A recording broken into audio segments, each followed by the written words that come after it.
Hello everybody, my name's Tomato Anus, also known as the Overcooked French Fry, and this is how speedrunners beat every boss in Dark Souls.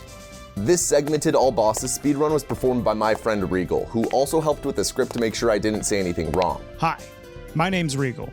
I recorded the run for this video, and I helped with the script to make sure Tomato Anus doesn't say anything wrong. Man, he's beautiful. The goal is to beat all 26 bosses, which are defined as enemies with a big health bar on screen. This run includes the DLC, which is really tough to speedrun with lots of potential time loss. Because the DLC is so hard to execute properly, the general idea behind this route is to snowball and get as big as possible as early as possible. That way you can go do the DLC earlier so that if you mess it up, you can restart sooner. So Regal uses speed tech right out of the gate, two-handing to gain speed after standing and blocking after opening the door to speed up again. Upper body animations like this are abused throughout the whole run to speed up from a stop. Write that down, you'll be tested on it later. He'll run out of stamina at the top of the stairs up here, and he times out when he starts sprinting again, so he runs out of stamina just as he gets to the ladder he has to climb. He menus while on the ladder to get Nakey, so he has the fastest roll, with any time you're stuck in an animation being a great time to menu. While opening the door up here, he pauses and checks to make sure his cursor is over the arrow that appears here in the menu. This is a setup for something called a prompt swap, but also you can't see the cursor because his recording software didn't capture it. For the first boss, he runs to a specific brick and starts hucking firebombs, which he chose as his starting gift, then rolls out of an attack's way before tossing 2 more firebombs while holding block to inch forward slightly as he defeats the Asylum Demon.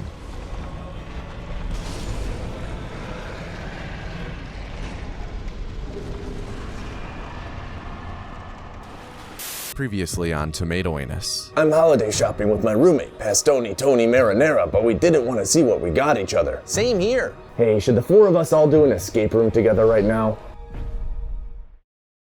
Chicago guy must have gotten lost, don't you know? We need him if we're gonna break this escape room's record. No, we don't. He looks weak. Sorry I'm late. I got lost and then sidetracked shopping for new clothes.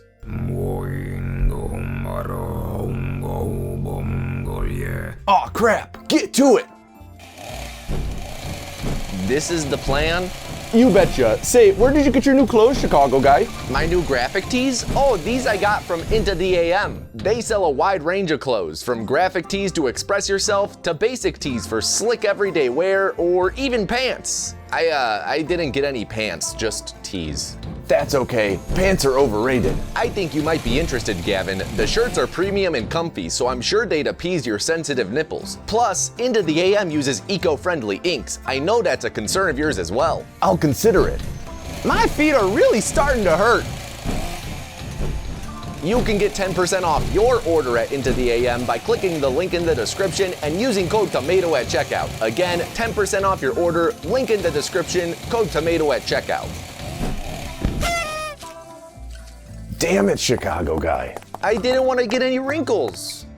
After hanging a left up ahead and going through the fog door, Regal is going to do the first glitch of the run. There's that spot where you run up the stairs to trigger the boulder and have it break the wall to talk to the homie who freed us at the start of the game. Breakable objects like boxes or that wall have a breakable object HP, with that wall's being 90. Regal is going to jump and roll at the breakable wall and quit out before he stands up, so when he loads in, he'll do the stand-up animation into the wall's hitbox. The stand-up animation actually has a crazy high object damage value at 100, meaning that standing up into the wall like that deals enough damage to break the wall and save 1.5 seconds compared to running up and down the stairs for the boulder. After getting the Estus flasks and the keys to progress, Regal runs up the stairs and waits for the boulder to pass and turn our homie into paste. So the character build for this route has you playing as a pyromancer. There's a few reasons for this, but one important one is that you start with Fireball and the Pyromancy Flame, which Regal picks up here after rolling. This roll baits a hollow out to make running through this part less annoying.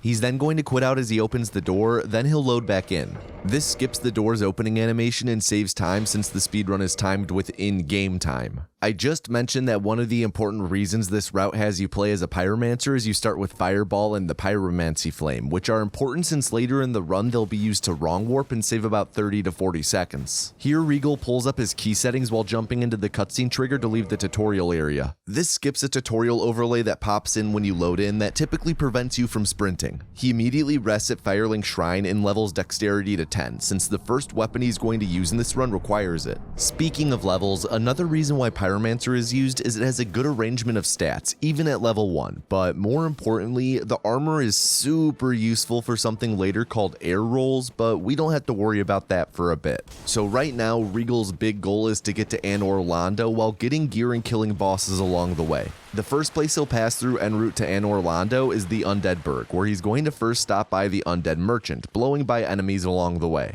Regal says that this area is one of the more annoying ones in the run due to the enemies. So he's going to shop at the Undead Merchant, but he doesn't have many souls, which is where prompt swapping will come in handy. Remember when Regal opened that first big door and moved his mouse to be over the arrow in the menu? He's playing on controller, so his mouse has stayed put. After menuing with the controller to buy 4 throwing knives, a reinforced club, and a short bow, he'll only have 97 souls left, but still want to buy the rapier. The rapier is in the 4th spot on the weapons tab, so by navigating to the 4th item in the next tab over, which are cheap bolts, he'll press A to buy them on the same frame as clicking to change tabs to actually buy the rapier. This purchases the rapier at the price of the bolts. After running back upstairs, he's going to run past some enemies and he's now making his way towards the blue Tearstone ring. The route in this video is referred to as the Bluetooth route, with the blue being eponymous to this ring. He drops down here to grab it, and to quote Regal, "This ring sucks and is not useful other than for one thing. The only reason it's grabbed is because it's the fastest ring you can pick up, and you need a ring to activate a glitch way later called Equip Slot Manipulation. Since he skipped grabbing Gold Pine Resin by dropping down for the ring, the upcoming Taurus Demon fight is going to be tough, so Regal is going to do a newer but slightly inconsistent strat that people have been referring to as Cow Drop. It's only semi-consistent, but it was found just a couple years ago. To guide the cow to greener pastures, Regal goes to a specific spot on the wall where he heals, then rolls, backsteps, and sprints the cow's direction, with the cow typically trying for an attack at an angle that sends it flying off the ledge. This strat also conserves fire bombs, which gives more uses for them later. Since Regal doesn't have Gold Pine Resin, this next part where he'll try and cut off the Hellkite Drake's tail is really dangerous, with runs often dying here. When the Drake breathes fire, he'll tank the fire and quit out to survive, since it's faster than just dodging the fire.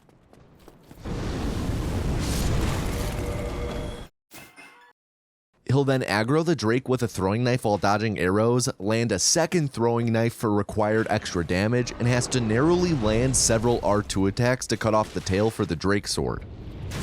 While he opens the gate back here, he'll rearrange the sword in the menu for a glitch later called Move Swap, before then quitting out to prepare for an enemy AI cancel glitch referred to as an AFK. Every 151 frames, enemies check for people to beef with, and also, equipping/unequipping your gear or toggling your weapon unloads your character for a couple frames. Regal quits out to restart that 151 frame timer and does a sequence of consecutively queued actions to time out the frames he's unloaded so enemies in the area, other than the first, don't see him. There's one dude who runs because he's scripted to, but then the rest of them, Boar included, just stand there with their dicks in their hands. You can do this glitch on most enemies, including bosses, so some of you may be asking why he doesn't do it the whole run. In short, performing the glitch is a bit restrictive and requires stuff like quitting out and going through the stand-up animation. Plus, in a lot of places you can just run past enemies without the glitch. In all, it's a powerful tool that's just restrictive enough to where you can't cheese the whole run with it. Here he's setting up and doing another AFK as he's making his way to the Bell Gargoyle fight, with the setup including taking this guy out with a firebomb.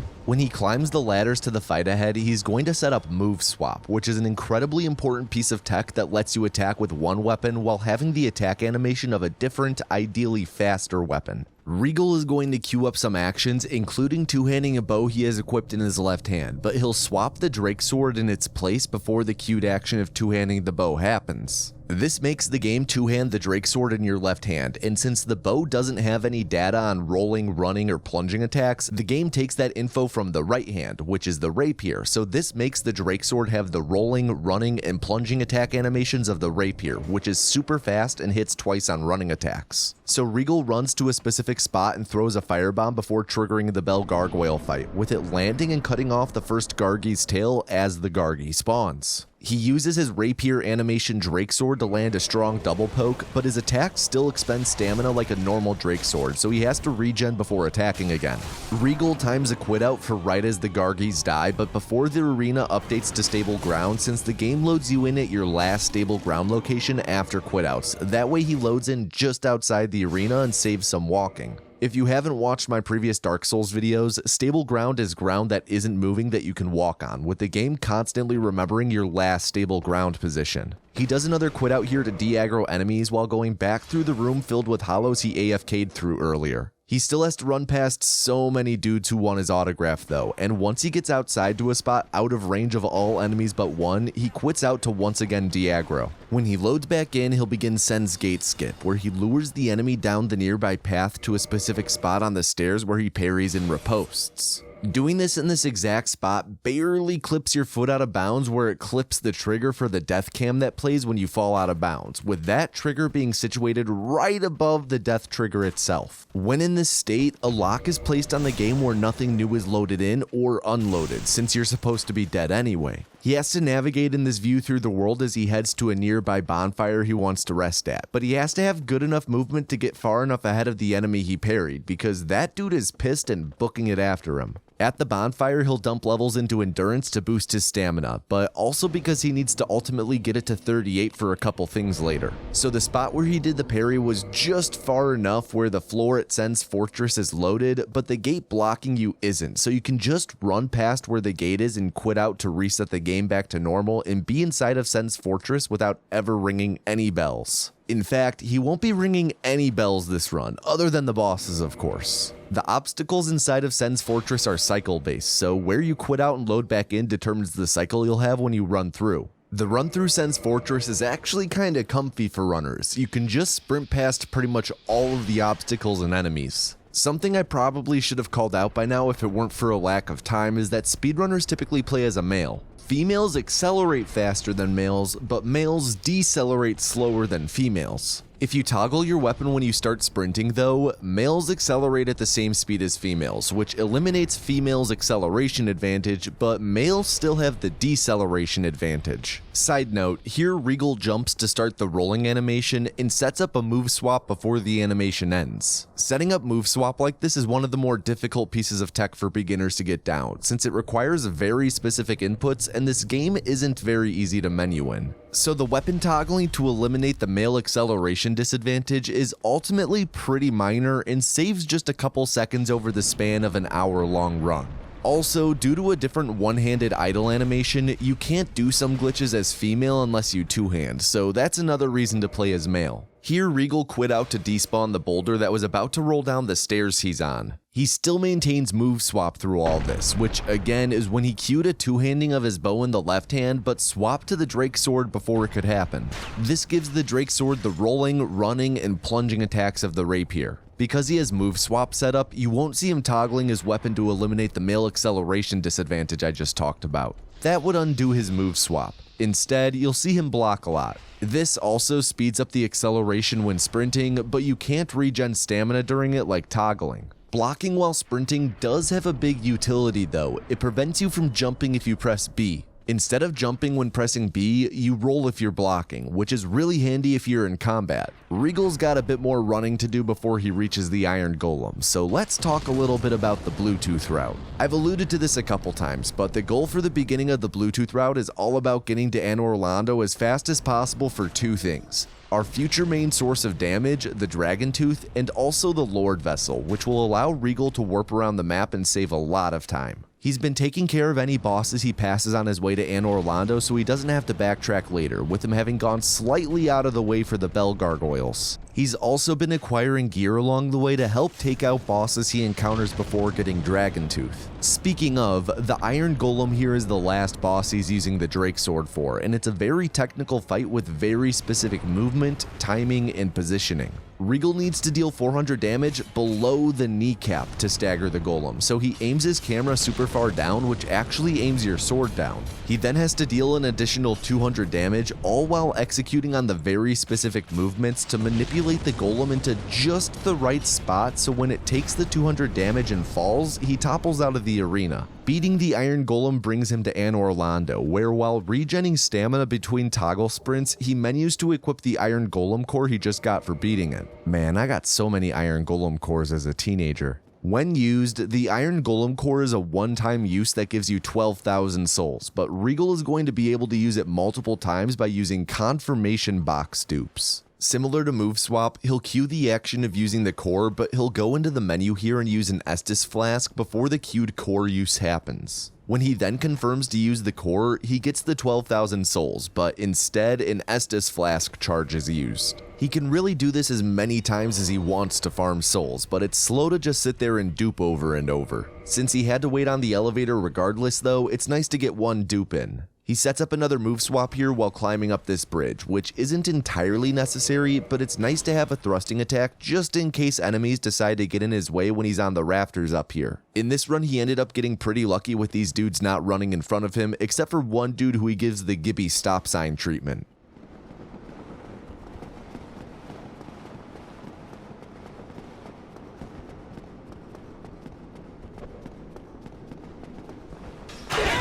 So after going through the fog gate up here, he's going to run up to the big spiral staircase and push the lever to lower it twice to get to the bonfire by Dark Sun Gwendolyn for later. While he pushes the lever for the first time, he'll equip the Pyromancer Flame in a weapon slot. He's going to do another AFK in a little bit, which, reminder, requires some queued actions to time out your toggling so you're invisible on the frame the enemy's timer goes off. Well, queuing animations to start an AFK can be kind of hard, but unequipping something while two-handing it begins an animation chain. That's the current purpose of the Pyro Flame, to be unequipped later to start an AFK. He didn't have to equip it to start the AFKs earlier, because to start the game, your empty weapon slots are actually filled with invisible fists, which you can unequip to begin an AFK. So the item you see just past the bonfire here is the one you would normally pick up if it weren't for the blue Tearstone ring. It wouldn't be a huge deal to go out of the way and pick it up here, but it's just faster to grab the blue Tearstone ring earlier. Regal levels strength to 27 so he can two-hand Dragon Tooth, and toggles to accelerate faster back to the stairs elevator. If you quit out while riding most elevators in this game, it'll just skip to the end of the animation when you load in. This stairs elevator actually reverts back to its original position though. Since Regal's gonna warp back to that bonfire he just lit later, he wants the stairs to already be at the bottom waiting for him to run up so he doesn't have to wait for them. So here he jumps into the railing and then up onto the ground and quits out before the elevator finishes moving. Now it'll be reverted back down to the bottom position, ready for him to climb later on, saving about 15 seconds. In a marathon run, Regal would flash the camera back to show the stairs now at the bottom, but he just must hate tomatoing his viewers or something, I guess. I don't know. This stretch begins what Regal's dubbed the Gauntlet of Bullshit, due to how many enemies there are that love to just huck shit at you. Runners can deal with this differently, with some choosing to turn their camera around at times to view enemies behind them to watch for projectiles. Regal prefers to really listen to the game for audio cues, using them to suss out if any and which enemies are certified haters. Right here, he's able to hear a Batwing demon behind him and dodge an attack.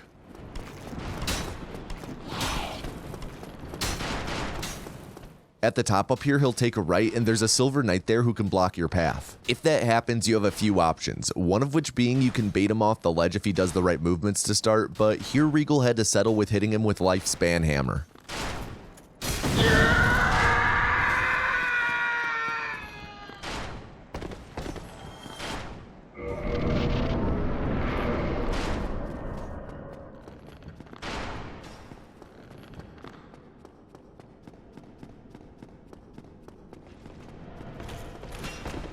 In this room, Regal will go through the fake fireplace wall and drop down to the room filled with chests where he'll finally get Dragon Tooth. Dragon Tooth doesn't hit too hard right now since it's not upgraded at all, and Regal doesn't have the red Tearstone ring yet, which is a super important item he'll focus on soon. The downside to Dragon Tooth is that it's really heavy, so he can't fast roll with it, but it does stagger pretty well. Regal also does a subtle yet major time save here by not opening the Mimic chest. In my casual playthrough, that set me back minutes. He's then going to do a little skip on the spiral stairs here where you leap over the railing onto another path. I mentioned how I had never seen that before in my Dark Souls video 4 years ago, and I got lambasted for it. As Regal approaches the stairs to Ornstein and Smough, he's going to do a quit out and pop an Estus to top off while standing there. This is to set up the first AFK on a boss, which is actually super dope in practice. His actions are all cued and therefore frame perfect, but interacting with the fog gate isn't cued, so he just mashes A and hopes to interact with it as early as possible. Depending on whether he interacted with it early or late, the timing changes for being sure you're toggled during ONS's 151 frame aggro radar. Regal feels like he was late on entering, so he does a different toggle sequence between left and right, which pretty much amounts to entering a cheat code.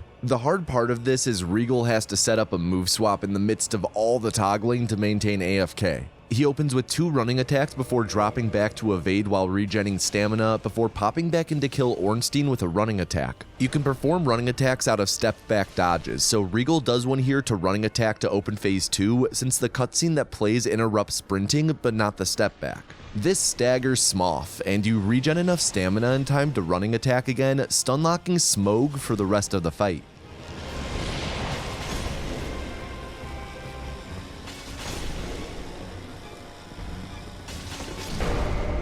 He has to ride an elevator back here, so he'll confirmation box dupe the Iron Golem core to pass the time. Commonly known fact, we speedrunners are horny little freaks, so Regal will do a quit out at the doors up ahead so we can get to Guinevere faster. Guinevere gives you the Lord Vessel whether she lives or dies, and dying is faster, so he gives her a little prick after loading in before then doing a confirmation box dupe on another core and chaining that into a second dupe on a Homeward Bone to go back to a bonfire. He also rolled forward to get within range to receive the Lord Vessel. This Homeward Bone brings him back to the bonfire he lit at the bottom of the stair elevator. With the Lord Vessel, he can now warp between bonfires, and back at Firelink Shrine, he'll run up the Petrus whom you can shop with, but only if you join his Covenant. The animation that plays when you join is slow though, so when he presses A to bring up the confirmation box to join, he'll press start on the frame after, allowing him to accept while quitting out, which skips the animation and saves 4 seconds.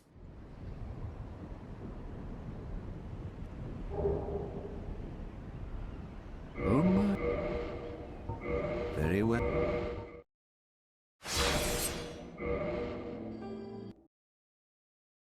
He talks with Petrus when he loads back in and buys Homeward from him, along with a talisman to cast it later. This will be important for wrong warps later, which are actually called Homeward wrong warps. Right now he's making his way up to the Crow's Nest where he'll roleplay for my Humpty Dumpty kink. The crow comes in to take you after 20 seconds of waiting and flies you back to the asylum from the tutorial. If you time a quit out for right as the crow comes for you, you can skip the cutscene that plays when this happens. You can either time it out by counting the breathing cycle of your character, or you can use an auto splitter and live split to time it out for you, which is what Regal does.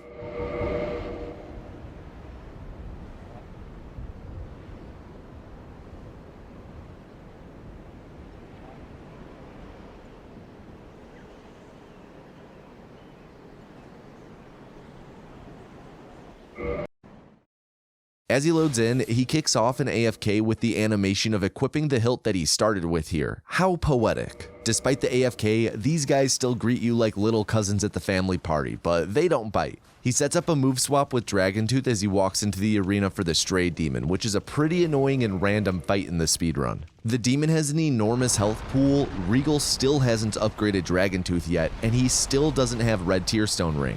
Because it takes so many hits to kill him, there's lots of room for mistakes, and every little bit of time loss adds up.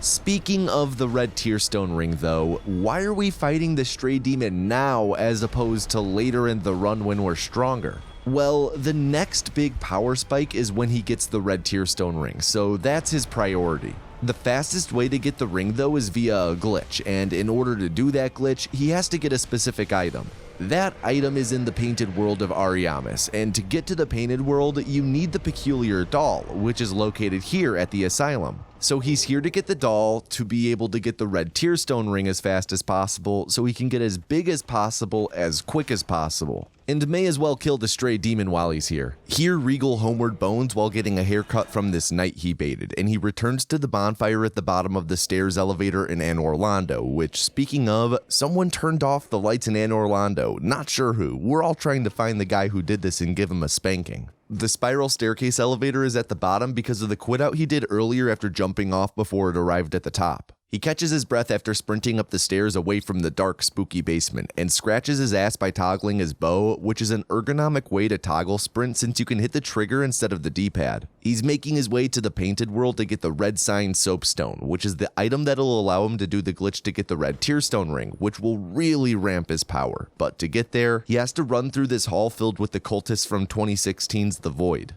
I'm low-key pretty good at Sinnoh 2 Nurdle, by the way. Watch me play it between my speedruns on stream sometime. As Regal runs through the painted world, he's going to be focusing on his movement for a solid stretch, with him scratching his ass some more, but also two-handing his rapier up ahead. That way he can block and roll while sprinting if necessary when he's avoiding more little cousins from the family party who are now willing to use their cutlery against you. The red sign soapstone is at the top of some tall, freestanding, spiraling stairs. They take a while to run up, but thankfully not down, all thanks to doing a fall damage cancel. He's going to fall off the stairs and plunge attack a nearby slope, which begins the plunge landing animation, but he'll slide off the ledge before the plunge finishes. This kinda resets the animation, meaning he can do a roll despite being in air. His goal is to roll just before hitting the ground so that he can iframe the landing and fall damage, but the only issue is that when you roll, you hold a direction on the stick. If you hold a direction after a certain point in the plunge animation, it cancels you out of it and you can't roll anymore. You can only do a roll after that point if you press the direction of the roll for the one frame that you press the roll button, and speedrunners have movement keys rebound on their keyboard to be able to cue an action like this easily. This allows him to roll late enough to have iframes during his landing and cancel the fall damage. Here comes the fall damage cancel now.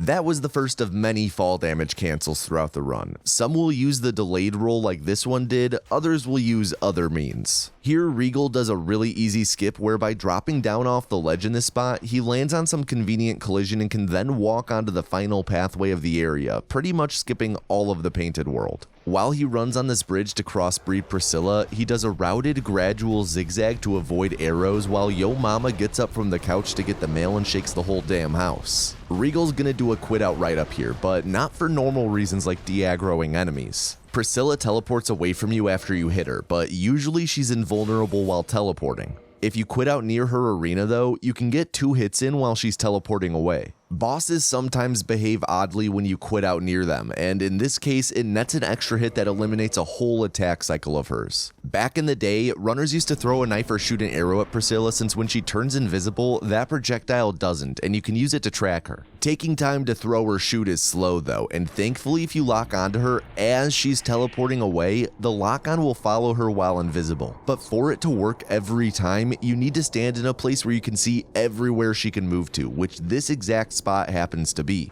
This is great RNG here, with her going to one of the 2 spots out of 12 that doesn't lose any time, and after taking her out, Regal is going to exit the painted world and ET Bone home. Since he just came from the painted world, the homeward bone brings him to the main/first Anne Orlando bonfire, which he never got earlier but is given for free now. Here he levels up his endurance to 38 before warping to the Undead Parish while equipping Smoke's soul. 38 endurance is high enough to be able to fast roll with Dragon Tooth and the rapier equipped, but 38 endurance is even more important for something later called air rolls. I mentioned these earlier when talking about how important Pyromancer starting armor is, but it's not quite time to talk about those yet. We've got something else to talk about instead. So a little bit ago I talked about this route and how it's all with the goal of getting as big as possible, as quick as possible. The next big power spike in this very calculated snowball is getting the red tearstone ring, which boosts damage by 50% when your health is below 20%. This is where things get complicated with the glitch called equip slot manipulation. Items have an internal ID along with the value that determines what type of item it is. Some items have the same ID value, but the game doesn't confuse them because of the value that determines what the item type is. The red sign soapstone has the same ID as the red tearstone ring, and the conceit of equip slot manipulation is to somehow equip the soapstone into the ring slot. Since it's in the ring slot, the game ignores reading the item type and just reads the ID, since only rings should be equipped in the ring slot, and based on the item ID, it assumes that the soapstone you just put on your finger finger is the red tearstone ring. So that's his goal, to bypass the 2-minute detour of getting the red tearstone ring by tricking the game into thinking the red sign soapstone is the red tearstone ring. But this game isn't My Grandma though, and isn't going to get confused just because both of their names have red and stone in them. He's got to do a lot of little things here for this to work, so buckle in. The first of those little things is he'll go and shop with Andre and buy a bunch of arrows, 999 to be exact, and then look at those arrows in his inventory. This stores the internal quantity of 999 somewhere in the game's code, which is a glitch called quantity storage. With that big ass value stored, he's then going to do a backstep and queue up the Iron Golem core, pause and run to prevent the confirmation box from coming up, talk to Andre, and then stop running once he gets to the arrows tab in the shop. The confirmation box will then come up once he stops running, so it'll be up while he's in the shop. If you buy a weapon while this menu is up, it injects the stored quantity, but you don't buy that quantity of the weapon. You still buy one of the weapon, but it instead has the weight of 999 of them. Once Regal is in the shop, he's going to navigate left to the pike, which also moves the confirmation box prompt from no to yes, then purchase the 999 times weight pike along with confirming the Iron Golem core. This mega pike is so heavy that if it were the only thing he had equipped, he would be well over encumbered. Brief tangent, the original Demon Souls had an inventory limit where you could only have a certain number of items in your inventory. This mechanic is left over in Dark Souls 1, but they increased the limit so high that functionally this game doesn't have an inventory limit. Or I guess I should say casually it doesn't have an inventory limit because there's no way you could hit that limit normally. This fucking Mega Pike thing though, yeah, that shit maxes out your inventory. Back to Demon Souls real quick, there's a thing in it called the Ring of Great Strength, which increases your inventory limit. If you're wearing the ring, max out your inventory, and then try to take it off, the game won't let you since you wouldn't have enough space in your inventory for everything. The Souls speedrunning community refers to this mechanic as being crammed. The crammed state is also left over in Dark Souls 1, but doesn't really do anything. Okay, so back to our dinner with Andre, Regal will buy the arrows and look at them to store the quantity, then inject it into the pike's weight to max out his inventory. This essentially sets up equip slot manipulation. He's practically ready to put the red sign soapstone on his finger. He just needs to do the final steps, which require an animation to piggyback off of. There's a handful of Ents in the next area, and Regal needs to rest at a bonfire there, but he can't quit out to de-aggro the Ents for a reason I'll get into in a moment. Since he can't quit out, but he needs to rest, he has to kill the Ents. Killing Ents is a perfectly good opportunity to have animations to perform equip slot manipulation off the back of. When he attacks his first Ent, he's going to pull up his inventory and press A on the helmet slot, then X on the empty ring slot to unequip. Pressing A on the helmet essentially tells the game what equip slot to manipulate, and for some reason, doing this on the helmet translates to manipulate the ring slot. Pressing X on the ring slot pulls up a dialogue prompt box, which is the crammed state from Demon Souls where you're supposed to get a message telling you that you can't unequip the ring because your inventory is full. After dismissing this pop-up, a consumable list appears, which is actually a menu to pick what you want to equip into the ring slot. This is where the game ignores the item type and confuses items with the same item ID. You can see the black separation crystal appears as the Cat Covenant ring, and the red sign soapstone appears as the red tearstone ring. Selecting it means boom, you've now got an extra 50% damage when you're under 20% HP. So again, Regal starts by buying 999 arrows from Andre, then looks at them to store the internal quantity of 999. He then queues the Golem core and delays the confirm box from popping up until he's in the shop menu where he then buys the Mega Pike. Once the Golem core pops, he also buys a weaponsmith box for later, a shield since he doesn't have a good one, prompt swaps to buy the Crest of Artorias for cheap, and then looks at the pike in the shop's inventory. Looking at the pike did another quantity storage where it stores the maximum normal number of the item per slot, which in the pike's case is 1, and then it subtracts the amount that you have, which in Regal's case counts as 999, so the value of negative 998 is stored. He's headed to the Hydra currently, and there he's going to use this stored value to drop a dragon scale and get 999 of them for upgrading Dragon Tooth. This is why he can't quit out and has to mow down the Ents in the area like Saruman should have, because quitting out clears this stored value and he needs it for after the Hydra. Right up here is where he kills the first Ent and performs equip slot manipulation, so he can now show off his red tier stone ring on his finger. He's gonna take out some more Ents up here, and will re-equip the bow to his left hand so he can scratch his ass some more as he runs to the bonfire ahead. Back to talking about the route, like I said, he wants to get as big as possible before going to the DLC. That includes fully upgrading Dragontooth to +5, which requires both a lot of dragon scales and a lot of souls. He's headed to the Hydra now to get the Scale Hill dupe, and he's going to go and stomp on a boss's testes afterwards to get enough souls for fully upgrading Dragontooth. Here he attunes Homeward, which he bought from Petrus a while ago, and when he runs up to the door you have to open with the Crest of Artorias, he's going to drop the Mega Pike and pick it back up. Doing this doesn't clear his stored quantity of 998, that stays safe, but it does reset the Mega Pike back to a normal weight pike. He does this because he's going to use the pike for some stuff later, and it's really inconvenient to try and wield a pike as heavy as the Mega Pike. While he runs to the Hydra, it's worth finally mentioning that a lot of runners choose to play as a character with a very slim physique. This is because in theory, your character takes up less space on screen and you can see your surroundings and enemies better, but Regal doesn't personally care and just plays with the average physique. So up this hill, he's going to fling himself from the cliff like James R. Simon is behind him. He's going to try and land on a wooden bridge down below, and he's going to jump from a very specific spot where there's a slight depression in the geometry of the ground. Jumping in that spot has you fall the absolute max distance you can fall and survive. If you jump off the cliff to either the left or right of the very slight depression, you take too much fall damage and die. He equips the pike so he weighs more and takes a little extra damage to get into red tier stone ring range, and he skips the ladder down to the Hydra by doing another fall damage cancel with a delayed air roll after plunge attacking the ledge. The Hydra, who doesn't count as a boss since it doesn't have a big health bar, doesn't necessitate cutting off all its heads, you just have to do enough damage. Regal maximizes damage by hucking his remaining firebombs while the Hydra's out of range and jump attacking to connect his other attacks, and throws Smo's soul into his face hole for extra souls while he holds for the time to throw the death blow. The Hydra drops the Dust Crown Ring, which will be important later, but also drops a Dragon Scale. This is where Regal is going to use that stored -998 for duping, with him doing a prompt swap to pull up both the brightness menu and the inventory at once. He navigates to the Dragon Scale in the background, pulls up the drop prompt, and drops the scale. Similar to during Andre, having the brightness menu up injects the -998 into the drop, so he's dropping -998 scales, meaning he gains 998 and has 999. He did turn down his brightness from 10 to 5 while doing so he has to fix that later. He quits out here to spawn Dusk of Ulasil and the golem she's trapped within, with them only spawning after killing the Hydra.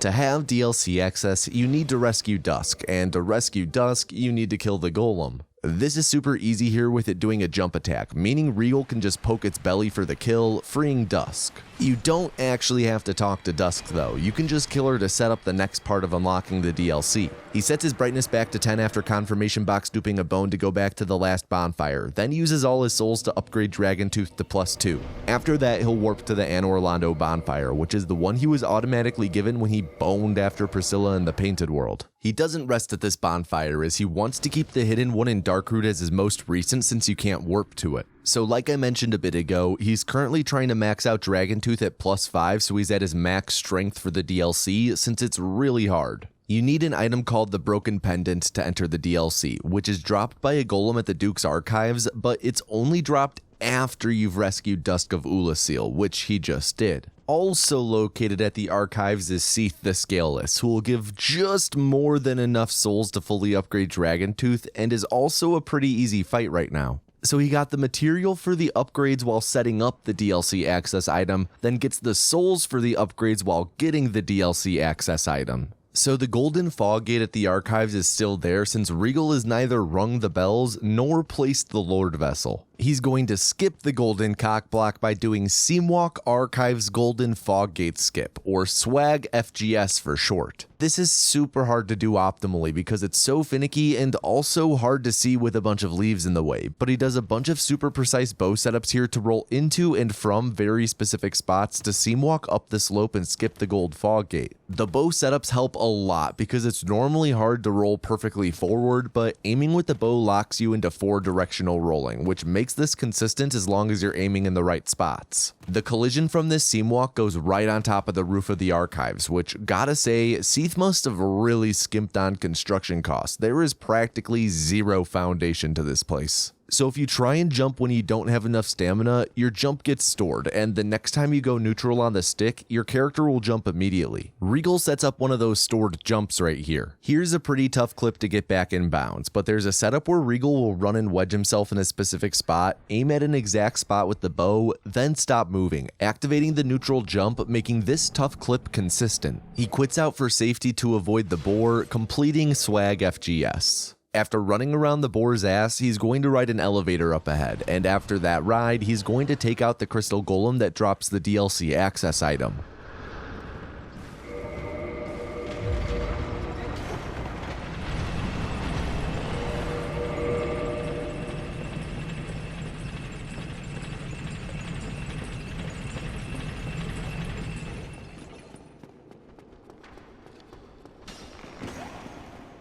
With the DLC access item in hand, he runs through the big open library area to the elevator you're supposed to ride. Typically that leads to an encounter against Seath that you die in, and then there's an entire prison sequence, but he's going to skip all that and save 3 to 4 minutes by doing Duke Skip. First he rolls onto the elevator and quits out to de-aggro the enemies. He'll then walk on a thin strip of stable ground right between a pillar and the elevator, do a setup with the bow, roll forward, then roll back to update his stable ground to a super specific spot on that thin strip, and roll forward again to activate the elevator. He'll then quit out again, and remember 23 minutes and 14 seconds ago when I said that if you quit out while riding most elevators in this game, it'll just skip to the end of the animation when you load in? If you quit out while riding most elevators in this game, it'll just skip to the end of the animation when you load in. Well, technically the elevators start in their original position on frame 1 of loading in, and shoot to the end position on the next frame. When you stand in that exact spot that Regal set as his stable ground position, some of your collision is above the elevator, meaning that when he loads in, he gets flung up with the velocity that the elevator has to move to the top of the shaft on the second frame after loading. This essentially upwarps him way high up in the level, setting up the next part of Duke Skip, which skips the first Seath encounter and the jail. Going back a second, while he's riding up, he equips the starting Pyromancer armor, Dust Crown Ring from the Hydra, and the Pike, which, due to his 38 endurance and also floating point integer irregularities or something like that, gives him the precise equip load of 25.000088. Below 25% equip load is a fast roll and above is a mid roll, but if you're within the range of 25 to 25.000088, there's an overlap of animations that allows you to chain mid rolls back to back to back even when in air. These are air rolls, and he uses them after the elevator upwarp here to iframe the fall damage of this drop and complete Duke Skip. Fun fact, in the remaster, the range to get air rolls is way bigger, something like 26 to 29%. Like, people do it on accident all the time. He won't air roll for a bit, so he's going to unequip the armor in a moment to get back to the fastest roll. He'll keep the Dust Crown Ring equipped for now, since it puts him just a couple fall damages away from Red Tearstone Ring range, which is why he tanked the fall damage here instead of air rolling. He'll take the final tick of fall damage when he eventually goes outside and drops off the platform.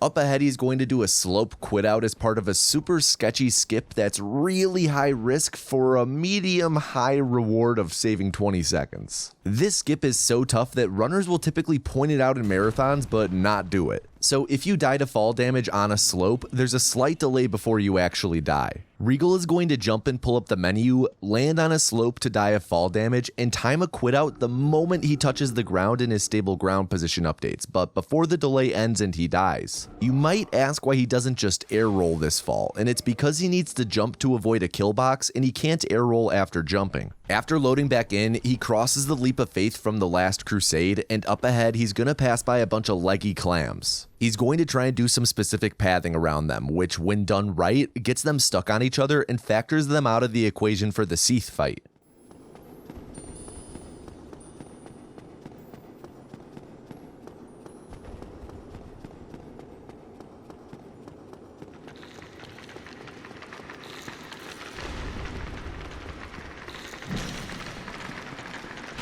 The Seath fight itself is a pretty easy finale to this difficult stretch of the run. All Regal has to do is shoot the crystal, move swap, and then strike down the Duke.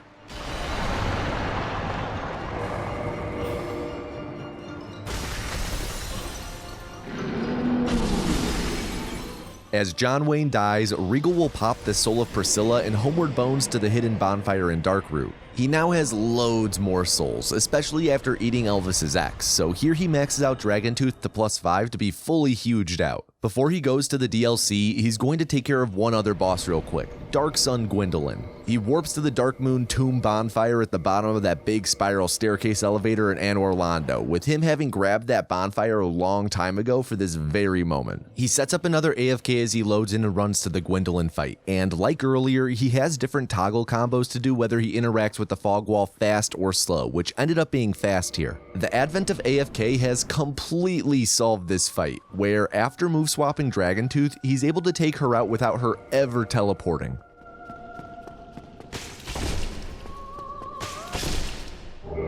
Regal bones his way back to Darkroot, where he's now going to make his way to the DLC. A big advantage of this Bluetooth route compared to the old Black Knight Greatsword route is that the old route used to have you get to the DLC really late in the run. The DLC is not only really tough, but it's a collection of bosses that have potential for a lot of really random time loss. With the old route, it was annoying for runners to get so late into a run only to lose 40 seconds to bad luck. The Bluetooth route really streamlines getting to the DLC, which makes it much friendlier to runners trying to grind for PBs. You could technically go fight Sif and Moonlight Butterfly right now, but screw that, that just further delays the DLC. We want to take it on as soon as possible. So I hope you were paying attention at the very start of the run, because as he runs to enter the DLC, it's time for a quiz! We do these all the time here, totally not the fourth one ever. Leave your answers in the comments and definitely don't edit them to be right after you're wrong. The question is, what does Regal abuse throughout the whole run to speed up from a stop?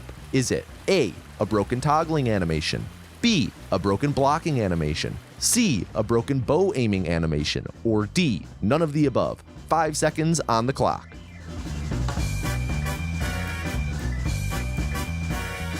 If you said A, B, C, or D, I'm sorry, but you're wrong. We were actually looking for the short form response of all of them. Upper body animations in general are abused to speed up from a stop. Congrats to those who got it right. So arriving at Sanctuary Garden, he begins the DLC with a pretty annoying boss fight against the Sanctuary Guardian. This is a pretty annoying fight because of how random it can be, so he runs along the left side to try and minimize the RNG. This run it went straight into a melee attack, which is the second most optimal opening since it runs right at you. With one attack, Regal staggers the Horny Griffin, and after landing the second and killing blow, he starts equipping some of the armor for air rolling, but not all of it yet, since he still wants to have a fast roll. As he makes his way deeper into the DLC, you'll see him do a lot of toggling to speed into sprints quicker, which, by the way, did you know that upper body animations in general are abused to speed up from a stop? It would do some of you good to remember that. After the stone bridge up ahead, Regal will take a left into a quit out to set up another AFK. Without AFK, and if you don't have hidden body to make yourself invisible, most routes would have you take a right after the bridge. That's because there's just a gauntlet of bullshit enemies up on the ledge, and you're able to run past them if you go right and do a quit out to reset them. Normally you can't run cleanly through the left, even though it's a faster route, but thankfully AFK has unlocked that path without having to get hidden body. Here's that quit out to set up the AFK now. After typing in his cheat code to pass the enemies, he'll equip the Pyromancer's Hood to get into the air roll equip load range in preparation for Royal Wood Skip, which saves about 50 seconds. Normally you're supposed to run across a bridge where Calamite the Dragoon shows up, and you go down an elevator, and it's just a bit of a detour. Regal will instead run into the building up here that houses the shortcut from after the Artorias fight, and drop down the elevator shaft to take the shortcut backwards to Artorias. You normally die from the fall if you do this, but with air rolls, anything is possible. He unequips some stuff to get back into fast roll range and shops with Chester to buy several green blossoms, a couple black fire bombs, and a homeward bone. The blossoms are required for a fight later, so may as well buy a few to speed up other fights as well. The fire bombs are for the bed of chaos, and Regal simply needs just one more bone for the route. He can now roll up to Artorias, unequipping his armor to have the fastest roll and move swapping Dragoontooth in the process. This fight has a few different openings, but Regal gets a ridiculous and best possible outcome here where Artorias lunges into the wall, then rolls away in a specific direction. It's not guaranteed that Artorias will roll, let alone the right way near Regal, so he got really lucky here with being able to hit Artorias during the roll to deal extra counter damage, which deals just enough extra damage to kill and save doing another attack. So next up is Calamite, the boss I personally found hardest when I originally played Dark Souls. To fight Calamite, you normally have to go on a side quest to get a key in an area after Artorias, with a side quest leading up to Goff shooting down Calamite so you can fight him. That's a lot of time lost doing a side quest though, which brings us to one of the central pieces of routing for Bluetooth, Goffless Calamite. A while ago, a glitch and strat hunter in the community named Androv found a faster way to kill Calamite without talking to Goff than had been known about at the time. This led to runners using magic to shoot and kill Calamite while he was flying. This seemed like it would be the fastest way to kill Calamite, unless a way were found to kill him with a melee weapon while he's flying. Well, one night, Androv ends up having a dream that it's possible to kill Calamite with Dragontooth while Calamite's in air. Androv got to testing and found that Calamite's tail has a hitbox that extends all the way to the ground even when he's flying above the arena. Killing Calamite by hitting this extended tail hitbox is actually really hard and precise though, with runners like Regal having put a lot of time into practicing it. It takes 3 cycles to kill him, and Regal takes a specific path to bait Calamite into position and to do a specific attack, and Regal will get on a specific line, use his keyboard to keep looking up, and running attack to double hit the tail. He doesn't look at Calamite after hitting him, which keeps the health bar loaded in above Calamite's head. Regal's going to do the same general thing twice more, but the timing for when he should approach isn't consistent, since Calamite himself isn't consistent in his timing with returning to the arena. He waits to see Calamite move out of a reflection in a puddle on the ground, and then uses the black separation crystal 4 times. This is a multiplayer item, so when you use it in single player, you just shrug. Regal uses these shrugs to time out when Calamite will have left the arena and unloaded, which means he can look up in Calamite's general direction. As soon as Calamite decides it's time to make his way back to the arena, he loads back in and flies back. Since Regal never looked at Calamite after hitting him, the health bar is still loaded in, which serves as a visual cue for Regal as to when Calamite is on his way back and it's time to leave this spot to try and land the second attack. He runs into position while looking up again and has the leeway of extra time, so he waits and does a backstep into running attack as soon as he sees a visual cue.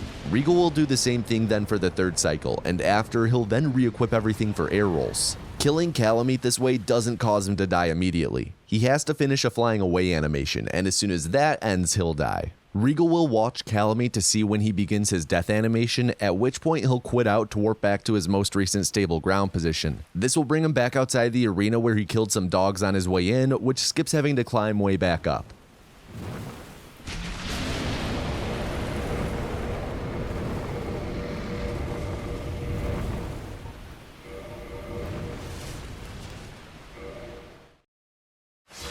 Regal will never get the victory achieved pop-up by doing this, but he still ends up getting both the souls from Calamite along with the Calamity Ring reward, signifying Calamite finally bit it. And that's Goffless Calamite. So this category used to take you through Oolacile Township to get the key for Goff's quests and also Darkbead. Township skip had been known about for a while, but not used, because the key was always required for Goff, and Darkbead was part of the route too. With the advent of Goffless Calamite, runners thought, maybe we don't need to get the Darkbead either and we can do Township skip, and thus a fuck ton of time was saved. This skip is super similar to the one before Artorias where you drop down an elevator shaft, but it requires a super precise setup to be able to plunge attack and delayed roll before you air roll, because this elevator shaft is so tall that Regal doesn't have the stamina to chain air rolls for that long and instead has to put together multiple pieces of tech that he's shown off so far. Gives you time to contemplate your life decisions.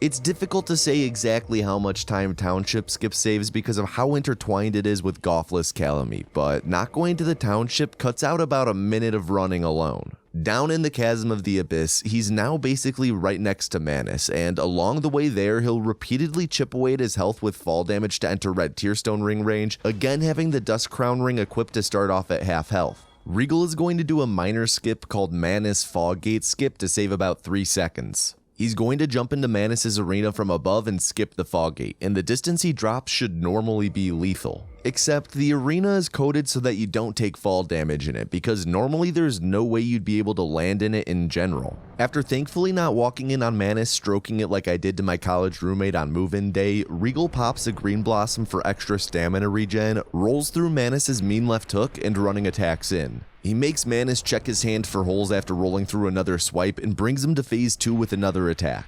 Manus leaps back, so Regal now knows the incoming attack and can bait him while running in to finish him off.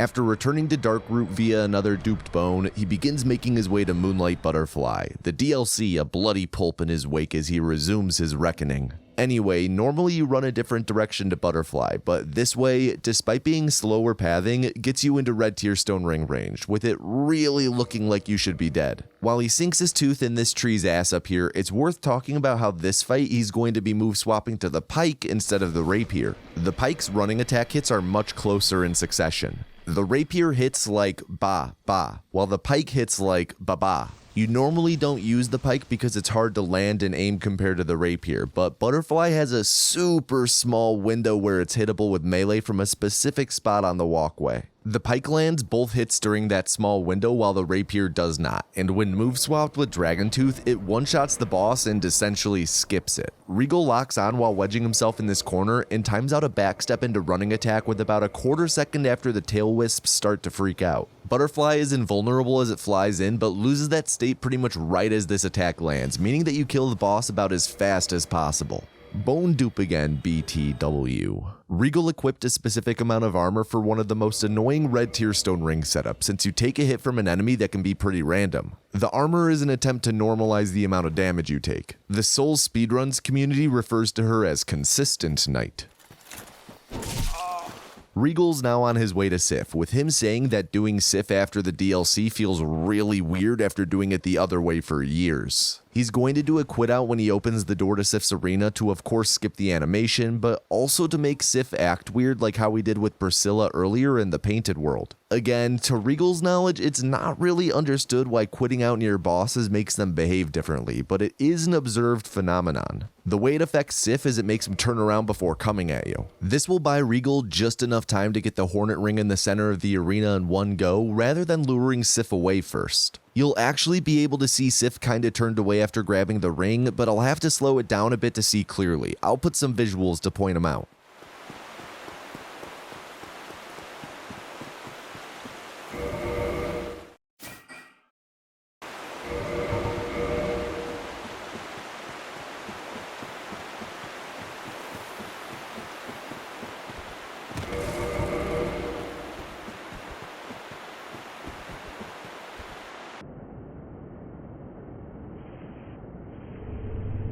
Man, dogs are weird sometimes. When Sif comes to attack, Regal's able to limbo under the hitbox with a running attack, with him putting Sif down as quickly and painlessly as possible. He finally uses the Homeward Bone without duping it, since this is the last time he needs to return to a bonfire without losing his souls, as he's now about to level up for the final time in the run. He's been saving up most of the run and has 326,000 souls, enough to make me shit myself if I died, and he'll bring Vitality up to 22 and Strength to 34. 22 Vitality gives him a really comfy HP for the Red Tearstone setup at Centipede Demon, and also works with setups for other bosses like Gwyn. And 34 Strength is just enough to one-shot Pinwheel later. Fucking Pinwheel, who invited that guy?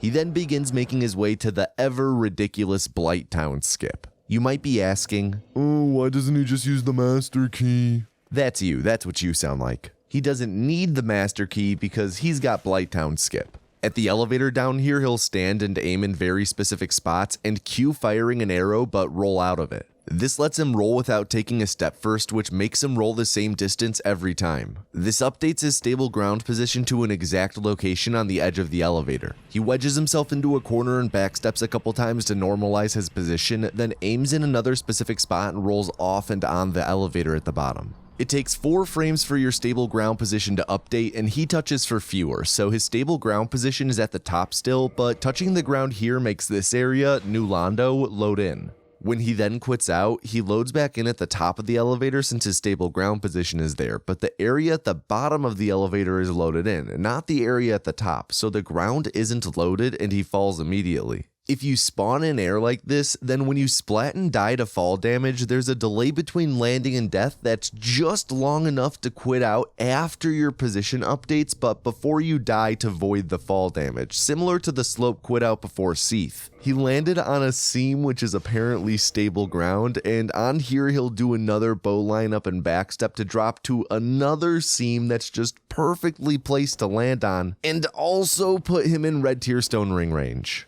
He then proceeds to do a really long seam walk that's one of the hardest parts of the entire run. It's far harder than the seam walk in Swag FGS, even though you can sprint during this one. The seam is a pixel wide and you can't really see it. You mostly have to memorize the movement and not stray too far from it while sprinting. Up ahead, he'll be coming to the end of the seam and do an attack off it to fling himself slightly forward, then plunge attack off the ledge to set up and perform a trusty old delayed air roll to get down from the seam. With how the map is stacked and layered, he's able to fall through this unloaded mess all the way down to Shelob's hot sister's house, fully skipping Blighttown. This is one of the more uneventful fights, with Quelaag just staring at Regal, wondering what he doing with that big tooth as he shoves it into her twice.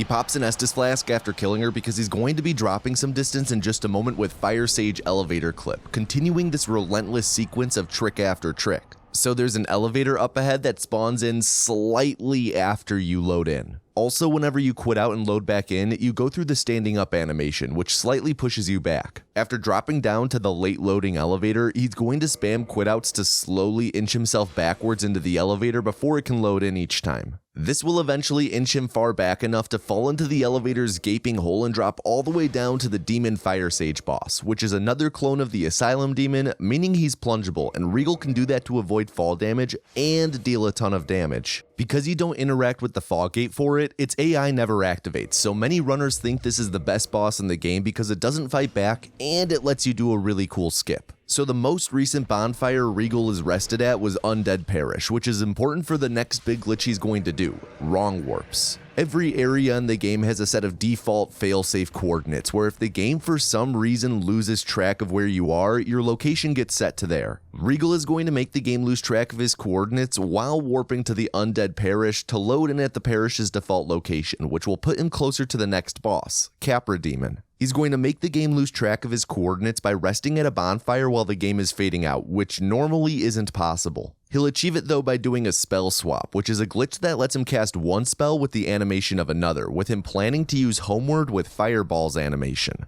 Homeward will warp him back to his last bonfire after a delay, since it normally has a long cast animation, but by casting Fireball and pressing D-pad up on the same frame to swap to Homeward, then cast Homeward on the very next frame, it'll be cast with Fireball's fast animation. That gives him enough time to interact with the nearby bonfire while warping away, making the game lose his coordinates. The default spot he loads at for the Undead Parish is in the Undead Burg, right before this skip to go down to Capra Demon, where he jumps over this ledge, then plunges and delayed rolls. After dodging my PTSD triggers, he's going to move swap to give Dragontooth the rapier animations again, and he looks down while going through the Fog Gate to Capra, since that makes the dog on the stairs and the boss forget what he's doing, so Regal can get a free running attack on Capra. He quits out as Capra dies to warp outside the arena and de-aggro enemies before rolling to the side to make his way to the Gaper. To get to the Gaper faster, he's going to do Depths Out of Bounds, which applies the same concept as Blighttown skip earlier, where he'll load a new area while his stable position is in a previous area. After going through the door up ahead, he's going to run down to some planks that he'll run across, with the planks kinda serving as a transition into the next area. The planks are unstable, with his stable position being before them, and he'll quit out the instant he crosses the planks to load in the next area. He'll load back in just before the planks and be out of bounds, letting him do some crazy parkour with pathing you have to memorize, otherwise you fall into a bunch of shit below that ruins your run. While doing this, he's also setting up his HP with several drops for Red Tearstone Ring.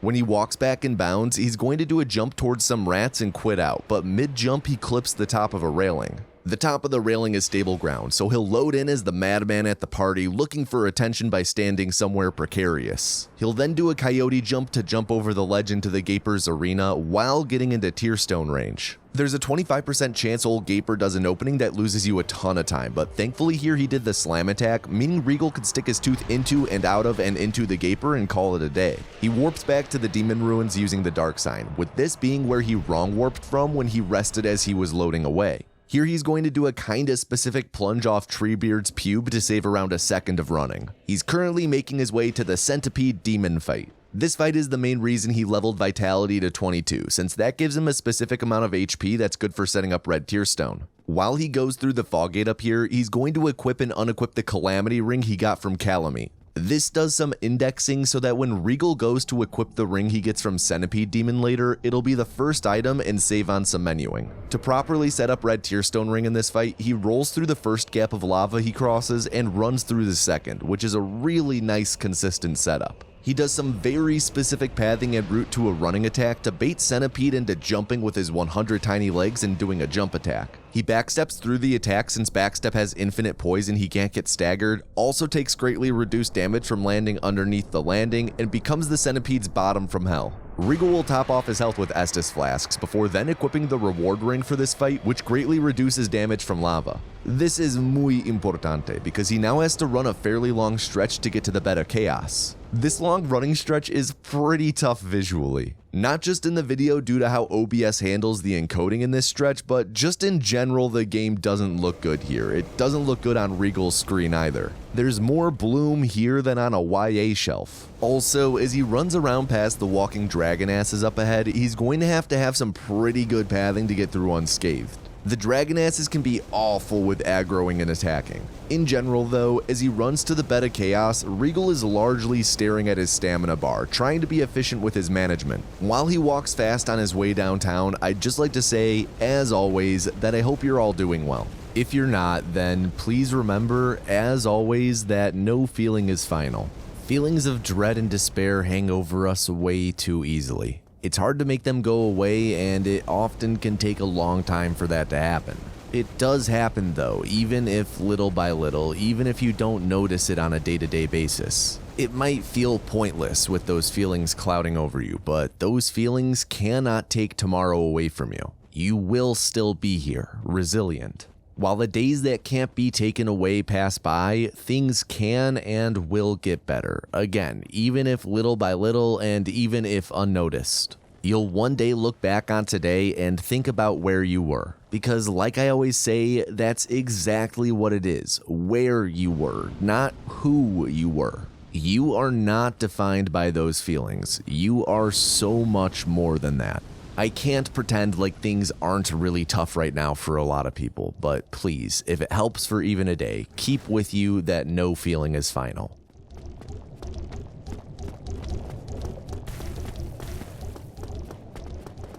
Back to the run, when Regal goes through the Fog Gate up ahead and surfs down the slope like he's in a bad commentary video from 2016, he's going to set up his consumables for the rest of the run. This includes having green blossoms, fire bombs, a throwing knife, and the dark sign equipped. When he gets to the bottom of his county fair potato sack race, he'll run to a very specific spot on the ground where he's going to stop on a dime by popping a green blossom. This will give him extra stamina regen, but also stop him just outside the boss's attack range and put him in the perfect spot to yeet 2 fire bombs at the orbs you have to destroy, using the bow to more precisely line up his throws. He then has to repeatedly roll to get through all the branches blocking the end of the fight, with getting through consistently only really being possible thanks to the extra stamina regen from the green blossom. This is a really easy fight to mess up from either missing your bomb tosses or getting hit by the boss's firestorm if you're not fast enough during this part, and this is a boss that's really bad to mess up since it remembers the status of the fight and you can't just quit out and redo it. After punching the little bug, he warped to his last bonfire, which is the Demon Ruins, then warps to the Firelink Shrine. He's then going to do another spell swap wrong warp back to the Demon Ruins, with the game forgetting his coordinates and warping him to the default position for that area, which puts him much closer to the next boss, Ceaseless Discharge. He starts by running up this slope and sliding down it to take a heap of fall damage and put him into Red Tearstone Ring range right away. So Ceaseless Discharge not only shares a name with me from my Ho era, but it also has a strat to get it to kill itself. This strat is done in a lot of challenge runs, maybe you've seen it before, and you might expect speedrunners to do it too. That strat is actually really slow though, since runners can take the alternative approach of just beating the crap out of the gonorrhea-ridden genital. Ceaseless Discharge spawns out a melee range, but Regal is going to agitate it by hucking a throwing knife at it, then just wail on him after he slams down his limb.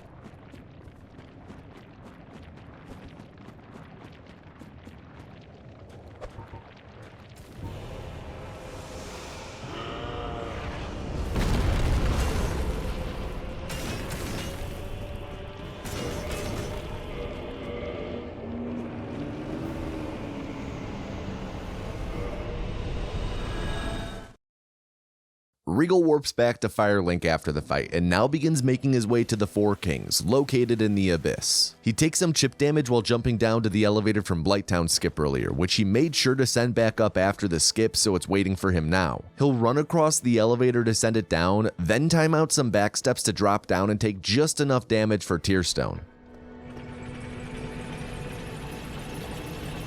He equips the Covenant of Artorias ring that he got from Sif, which lets him actually be able to fight the Four Kings and not just die to the Abyss. So to normally progress in the upcoming area, you have to lower the water level by cranking a crank to open a seal, with there then being a cutscene that would play where all the water drains. To get to that crank, you have to get past a locked door that requires a key. He's going to skip all of this though, and go straight to the boss with Seal Skip. Up ahead, he's going to do a running attack that'll end him up right on the edge of the upcoming cliff, where he'll then get sucked down like he's got an anvil tied to his ankles. When he falls, he hits a tiny slope that activates the slope quit out state, allowing him to survive long enough to quit out as he passes through what would normally be a kill box. When he loads back in, he does a roll, and quits out to clear a death cam that activates during the roll, and he'll then be good as golden to progress out of bounds. Regal likes to joke during this segment that many people believe Sekiro is the first Souls game with swimming, without realizing that it's actually possible in Dark Souls. He's like very out of bounds now, far from where he's supposed to be, and like I mentioned earlier, the map is stacked on top of itself vertically, so he can drop up ahead all the way down into the Four Kings arena. He won't take fall damage as he does this because, like earlier, the arena is coded to not give fall damage. He'll land right where the second king spawns, so he drops an item to have a visual landmark for where that is, since it's easy to get turned around in the Abyss. He also lands right near the first king spawn, which is nice since you have to run quite a ways to him from the normal entrance. It'll take Regal 2 attacks to kill the first king, with the kings being vulnerable during their death animation, so he actually can get 3 hits in to have the boss below half health.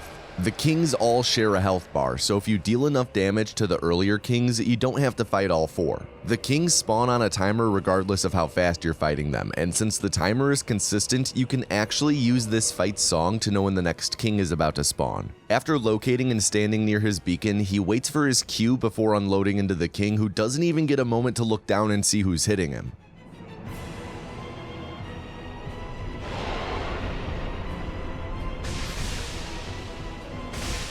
Regal never rang the bells in this run, meaning that Kingseeker Frampt doesn't spawn, so that means the only way he can place the Lord Vessel is by talking to Darkstalker Koth here. Kinda ridiculous to put into perspective. He's nearly at the very end of the game, has killed almost every boss, and is just now placing the Lord Vessel, with him doing a wrong warp off it after placing it as he travels back to Firelink, with the warp just saving a couple seconds over menuing to warp to Firelink normally. He's now in the penultimate stretch of the run, taking out Pinwheel and Nito. He's going to run down the path every beginner takes, with it mostly being a running section here with the focus being on stamina management. He will do a quit out in a bit though to skip a lever that you have to push to enter the catacombs. While he runs to this lever though, I want to give a big shout out to everyone who made this video possible, my patrons. For just $3 a month, you not only help fund showing off dope speedruns and paying runners for their time and expertise, but also can suggest and vote on speedruns to be covered in the future. You'd also get access to videos early, and for a little extra, you can get access to my retrospective series as it comes out instead of a year later. That's where I watch an old speedrun explained, taking notes and breaking down what it does and doesn't do well, just trying to improve myself and make my current videos better. To everyone who does support, thank you so much. It's not at all necessary, yet you do it anyways, so thank you. Back to the run, when he loads back in after the quit out, he's going to do a plunge attack off the ledge up ahead and delayed roll after a big fall to skip straight to the end of the catacombs.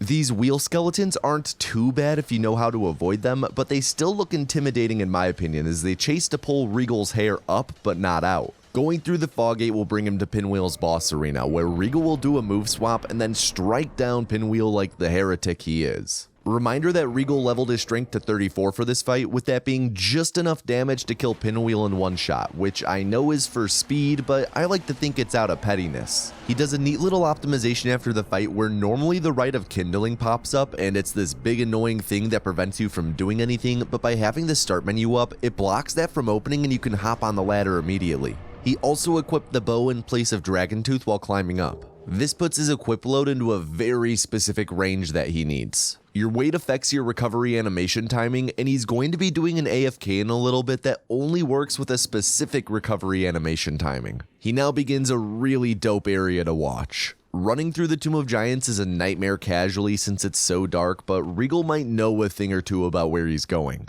Here he saves 3 seconds by jumping down to a lower level to skip a fog gate, which is actually a sketchy as hell jump due to a platform you can bonk that sends you plummeting.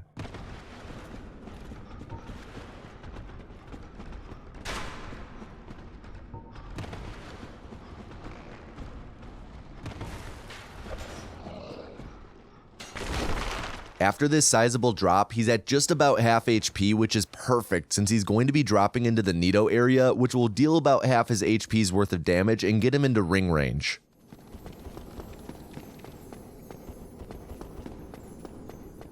After running through this cliffside room here with the bone towers, he's going to enter a reasonably sketchy room that has a couple pinwheel servants in it that are going to try and blast him. After running past them, he's going to jump into a quit out in a specific location to set up the next AFK. This is going to have the same concept as the previous AFKs, where he'll queue actions to make sure he's toggling during the enemy's timed aggro check, and similar to earlier, he has to adjust his input sequence based on how quickly he interacts with the fog wall in a moment. This AFK setup is unique in that you have to drop a distance in the middle of the setup, which makes Nito a really difficult boss to find AFK setups for. After normalizing his position in the corner here and going through the fog gate, he centers his camera and uses W to run perfectly straight, which is very specifically needed for this AFK action sequence to work since the terrain you can land on isn't perfectly flat, so your timing is affected by your landing. Part of this AFK setup requires you to smash some blossoms, which is why they were required to buy earlier in the run, and Regal will take out the sets of skeletons before then turning his attention to Nito.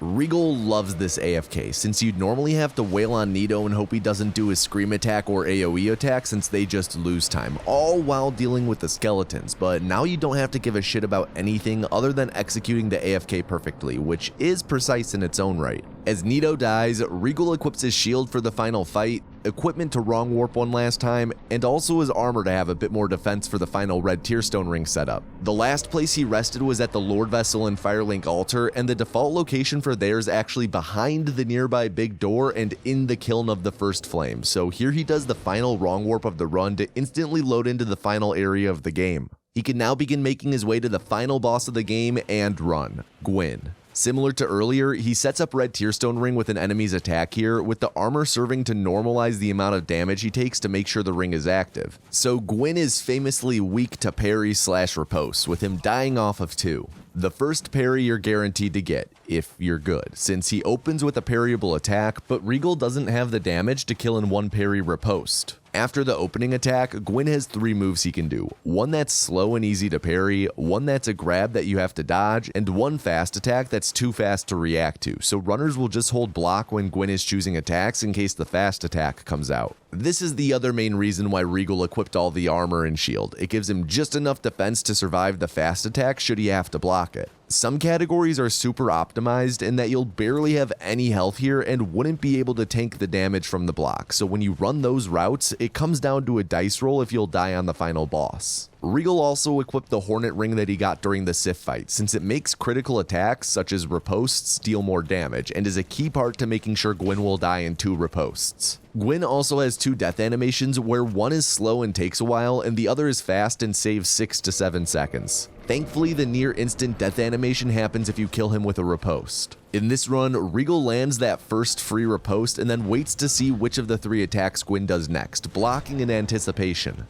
Gwyn throws out the slow attack, meaning Regal can get the second parry and riposte in right away. He pulls up the menu and quits out the instant Gwyn's death registers, and loading back in will spawn him outside the arena at his stable ground location. Well, exiting the final boss arena is what triggers the ending of the game, so the instant he loads in, he's brought to the credits, officially ending the run. He's going to Alt F4 to quit out of the credits and then load back up the game and check the time on his save file. This is the official length of the run, and is the time that runners submit to the leaderboard. You can technically wait until the credits end to see your final time, but if you wait to the end, then you load back into the game and have to quit out to be able to see your final time, and those few seconds when you load back in to quit out add on to the time and overall makes your run slower. The run that Regal segmented for this video ended up being a 57-minute and 50-second run, 49 seconds faster than the current world record. If you made it this far, thank you so much on behalf of both myself and Regal. I find Dark Souls speedruns and their routes so fascinating, and if you do as well, then you should check out soulspeedruns.com. That's the home for the Souls speedrunning community and the best place to find more runs and learn about them. Also, I personally want to give a huge thank you to Regal for helping make this video. You're welcome.